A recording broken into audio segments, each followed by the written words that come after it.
Really, I'm taking this as an opportunity to think about some of the gender deficits in representation in local governance and in city governance, and to make an argument about the merits of engendering a debate about a directly elected mayor, and thinking about gender as an important variable and a factor in organising the way we think about new politics and governance, be it on the local or the municipal or the city level.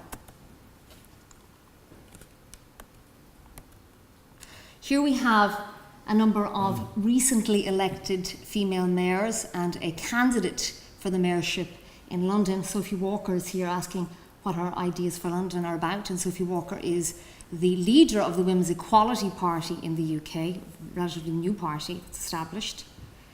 And it's quite interesting, in the recent London mayoral campaign, we find that Sophie Walker's candidacy had a very interesting effect on the other male candidates, particularly Sadiq Khan, who was of course the winner of that contest, and also Zach Goldsmith, the Conservative candidate, in pushing the candidates towards engendering their campaigns. And we have a very particular set of claims and now actions on behalf of Sadiq Khan in pushing ahead a gender equality platform as part of his mayoral, really his practice essentially, instituting a campaign addressing gender pay gaps for city employees and instituting a commission on the status of women and trying to create a task force particularly dealing with domestic violence and creating a safe city in London for women and girls. Here we also have Virginia Raggi, who is the new Italian, the Rome mayor. So we have certainly lots of controversy and a very different example of how party politics can complicate female mayorship. And she's of course quite embattled currently in the context of certain accusations around her platform for the 5-Star movement, which was an anti-corruption platform, and now some accusations around those officials, particularly female officials that she's appointed, and their past record in terms of corruption. We also have Anne Hidalgo, who is the French, the Parisian mayor. She has adopted a set of very interesting policies and platform positions around what we call women's interests. She has also adopted quite an interesting mechanism where she invited the population of Paris to vote on what they would do with 5% of the investment budget. So they got a choice on how to direct a certain percentage of the funding. And we have also then Sophie Walker, or not Sophie Walker, sorry, we have Muriel Bowser here, and she is the only second female mayor elected to Washington, D.C., and the second female mayor of colour to be elected to that city. And she's also representative of a series of very interesting policies and initiatives supporting a commission on the status of women at the city level and pushing ahead a variety of social welfare, in fact, programmes supporting particularly lone parents and children's interests within the city.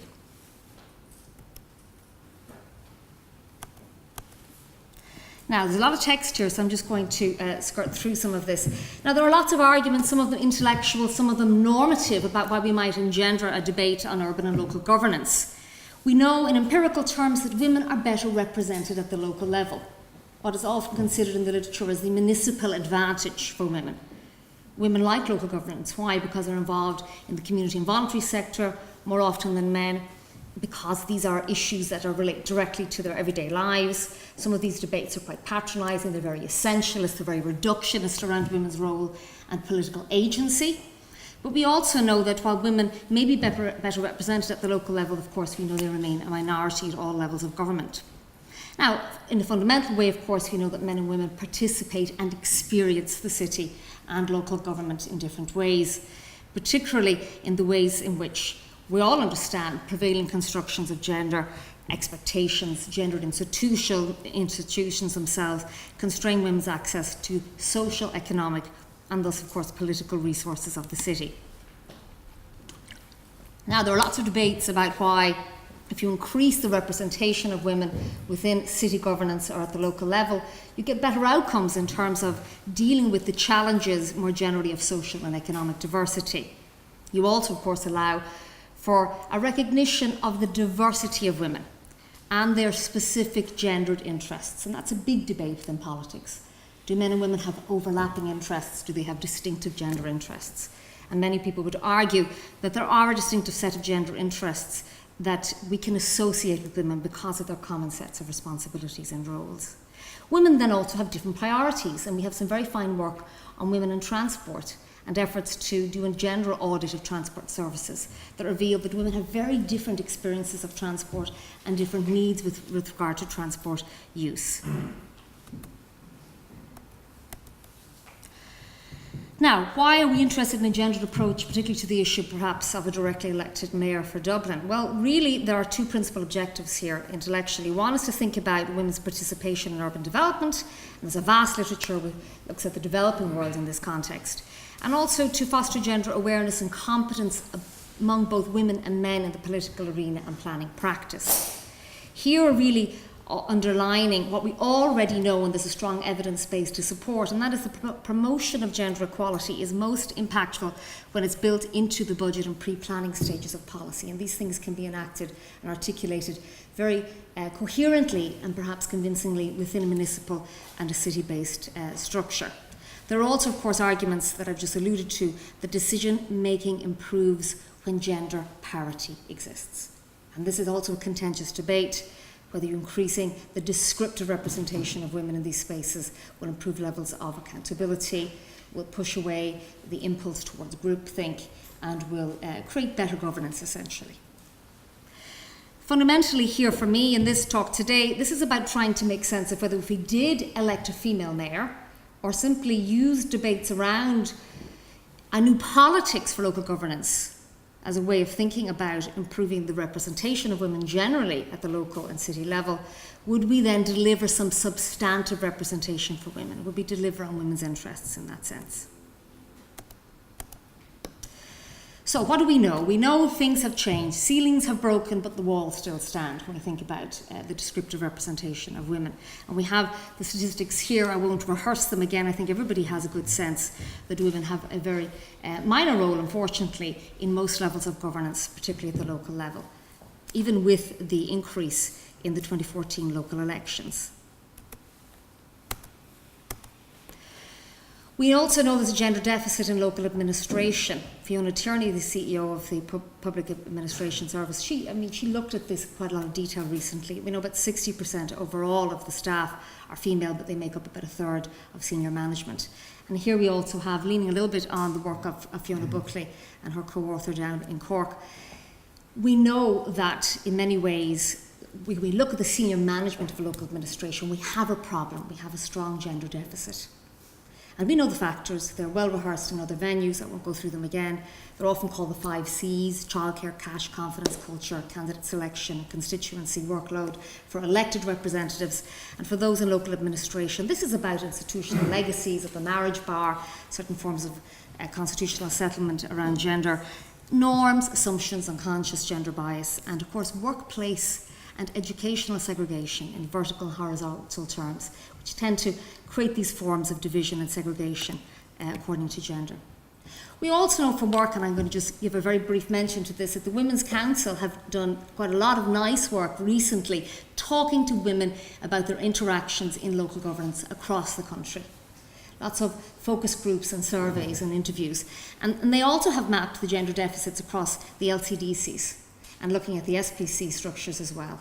And they have information that corroborates the 2008 survey that, if I have time, I'll talk about, that was done on Dublin City, in Dublin City Council, to mark International Women's Day, called Women Accessing Power in Dublin City, that confirmed a lot of these impressions of women who are trying to, in some sense, increase their leverage or power in their current position or gain access to career opportunities or influence within the elected system, within local governance and within the local administration system. So we also know there have been a variety of different efforts, most of them quite weak, to address gender parity and gender equity within various legislative or proposals, and they've been talked about by Mark and others this morning, even within the SPCs and the LCDC structures. But there are efforts to think about gender parity and improve representation, but we can't necessarily see the effects of those quite clearly when we look numerically, but also in terms of substantively at women's experience of these ways. So what would the merits be of increasing women's presence in local governance and thinking about a female directly elected mayor? Well, we know symbolically there would be some value here. We know the symbolic representation matters for women in politics, the presence of women in local authorities and local councils. This does matter to women. It signals that it's possible to achieve and have access to these forms of power. It also speaks to the importance of establishing a pipeline. If we look particularly at the importance of holding a political office for gaining a seat, we all know what the answer is here, and the data supports it. I referenced Buckley's work here again in 2015. And we know internationally that being a directly elected mayor is considered to be a stepping stone to higher political office in that sense. Looking at the US research here, we know that women who serve as directly elected mayors are more competitive, and particularly if they pursue a gendered policy agenda, they're more likely to run and more likely to win. They also mobilise women. So we've looked at some data here this morning at the what you call pitiful, very low turnouts. Earlier you talked about them. One of the most convincing ways we know of mobilising female voters is to have a strong gendered platform and to run a female candidate. And so it could be an exciting way of thinking about engaging voters in these kinds of contests. Now, there is also international evidence that looked at the efforts to use the mayoral office to think about local governance along gender terms. The Spanish cases talked about here, and I'm glad there was some more clarity about this notion of how a mayor is elected in that context. And what we know is that while there have been efforts to use quotas to increase the numbers of women serving in local government and in local administration, there have been very few efforts to use quotas to catapult women into mayoral positions, particularly when those positions have power. And the Spanish case is instructive here, particularly. The odds of having a female mayor decrease as the city size increases. And this is not surprising to those who understand how gender and politics work and how power works in those spaces. Wendy Stokes has done some quite interesting historical and contemporaneous work looking at the use of women's committees in local governance structures in the UK in the 1980s and 1990s, suggesting very interesting ways of really pushing a strong gendered agenda in these particular contexts for improving outcomes for women and children's interests at the local level in particular. Now, using the UK case and particularly referencing Colin's talk earlier, the Fawcett Society, which is a feminist think tank in the UK, has done quite a nice analysis looking at Osborne's Northern Powerhouse strategy in the Northern context. And again, this really reflects somewhat on, in many ways, the limits of devolution and pushing for a directly elected mayor, for pushing for female leadership. And Colin referenced the 4 female mayors, or 25%. So interesting in the notion that perhaps a directly elected mayoral position open to a female candidate might improve descriptive representation for women. But we have to understand the connection between that and what's happening also in a local administration and with local councillors. Are you finding women simultaneously in great enough numbers in all of these different contexts at the same time? Now, I mention this because when we look at the American literature on this, we find mixed evidence. For some, there is little effect of having a female mayor on substantively advancing women's interests in policy, in public policy. But for others, particularly when they look longitudinally at the largest American cities, we find actually having a woman occupying a directly elected mayoral position, if she has power, and that's an issue that's been raised, isn't it, by everybody this morning, if she's given enough power and resources, in interaction with enough female presence, more than 20% female presence at the local council, we find an effect, a clear statistical effect of having a female mayor on the spending patterns. And of course, this is the American system is vastly different than our own, but things do change. We find, particularly for this research, Smith's research here, when we look at the federal block grant and also for social welfare spending, when women have power in cities across the different venues, the cities become more responsive to women's interests and their needs. This depends on something that Mark raised. It depends on the model. This is more likely to be the case in a mayor-council model. not a mayor-manager model. So the mayor herself has to have that particular agenda, and she also has to have the power to execute that particular agenda in the context of a budget and resources. Here, the findings are interesting. Term length is very important. If she can successfully remain in power for a successive term, she can also shift path dependence in the spending priorities of the city, looking at the American case. Hiring other women into key roles and directing spending, these are the outcomes that have been looked at. Now, I referenced here very briefly earlier the report that was commissioned in 2008, Every Step of the Way, which really showed up, I think, some of the fundamental fault lines in women's efforts to insert themselves in venues for influence within the local administration and as county councillors in Dublin City in that context. And they called for a gender audit. I just did a very brief look at here, and looking at Buckley and Hoffman's work here, you can see that actually Dublin City does pretty well, comparatively speaking, in terms of gender representation. And here we have, in many ways, the critical mass of women in lots of these different arenas. But when we look at the senior management, we find the breakdown slightly different. And again, this is descriptive representations, looking simply at the presence of women and what they do, not what their agenda is, but their presence in these particular venues. And of course, some of these women do hold senior positions. They are responsible for human resources or for financial resources in the city governance. If we think about what Dublin City Council has done in terms of gendered governance, the only thing I can find from a fairly cursory overview is the UN Safe Cities Global Initiative on Sexual Harassment. And it was the first city in the Northern Hemisphere to sign up to this agenda and to promote the effort of trying to improve safety for women and girls in the city. It commissioned one report that I can't find anywhere, but it was covered in the media at the time, that got a number of women and girls to walk along the North Lewis corridor and do a user survey of how safe they felt in that context.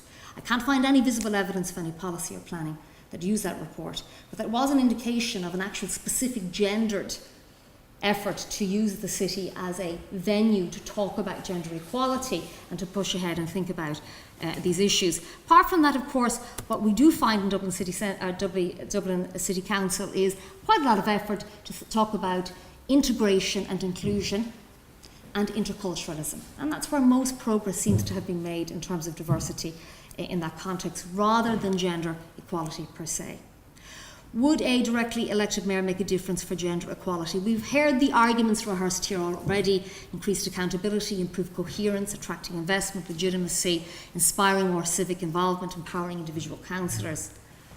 Would women in larger numbers in local governance or sitting in that seat make a difference? Well, again, the arguments are there, and there's some evidence. Some of it is incredibly gender essentialist about women having certain core, capacities to be better in governance. But certainly there does seem to be a lot of international evidence support the notion that women do leadership differently. They tend to do what we call distributed forms of leadership. And they do, of course, there is a lot of evidence from the OECD and the European Commission around the business case for gender equality.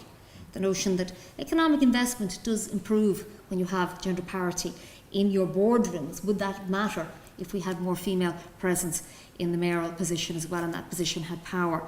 Now, of course, for feminist organisations and women's groups, they're kind of interested in this proposal. Why? Because they're interested in what an assembly or a cabinet might look like, and how much independent gender expertise could make its way into that forum. And whether, if there was an assembly or a cabinet, would it be possible to have a formal commitment to a commission on the status of women for the city and a rolling budget to address those particular issues. Also, policy coherence and the longer terms of a sitting mayor would also allow a mayor that had a gendered agenda to push that agenda across a period of time if they had the power and the resources. Very quickly, and I'm almost done, there are examples, of course, of lots of mayors, and I know the scales are different and, of course, the systems are different. But we know that Sadiq Khan himself has appointed women to head up policing, transport and culture. I mentioned the gender pay audit for local council and city and London employees. Then the big American cities have done quite interesting things, all very recently, by the way. 2015, 2016. We have New York, LA, Philadelphia and Boston all coming out with mayor task forces or commissions on the status of women, gender equity plans, pushing as a requirement for all public procurement that there is gender parity on committees, and that anybody that the city contracts with signs up to addressing the gender pay gap with their employees. So very concrete efforts to engender city governance using the mayoral position. There are lots of also recommendations, and I'll finish on these. And these come from the US Mayoral Caucus of female mayors. 18.5% of mayors in the United States are female, and they sit in a caucus, and they have constructed a guide for female mayors in the United States, and these are part of their recommendations. Obviously, one of the central ones is adopting a city ordinance on the UN's convention to eliminate the discrimination against women, establishing a permanent commission or department on the status of women, and also funding that and using it as a baseline to measure goals and specific actions, supporting a commission, strengthening relationships, obviously, with non-profit organisations that have gender expertise, analysing and gender mainstreaming. This is very important, not the European Union version of gender mainstreaming, which has become a tick box exercise, unfortunately, in a lot of governance structures across Western Europe, but actually gender mainstreaming and gender budgeting used as a specific tool and a requirement of city and local governance. These will be very important mechanisms. And of course, engaging, and this speaks to the new politics, because no one talked about new politics this morning, did they? It got lost in the title, didn't it? Engaging people across political lines. So making this a cross-party commitment. In the same way that we had remarkable success, didn't we, with the gender quota? It's uneven, and it's hard to see what its implications would be. But this notion of ensuring that there was a cross-party commitment to engendering governance through a stronger mayor, and certainly the use of mechanisms, including international mechanisms that have weight and legitimacy in governance structures at the national and local level. So I'll leave it there. Thank you.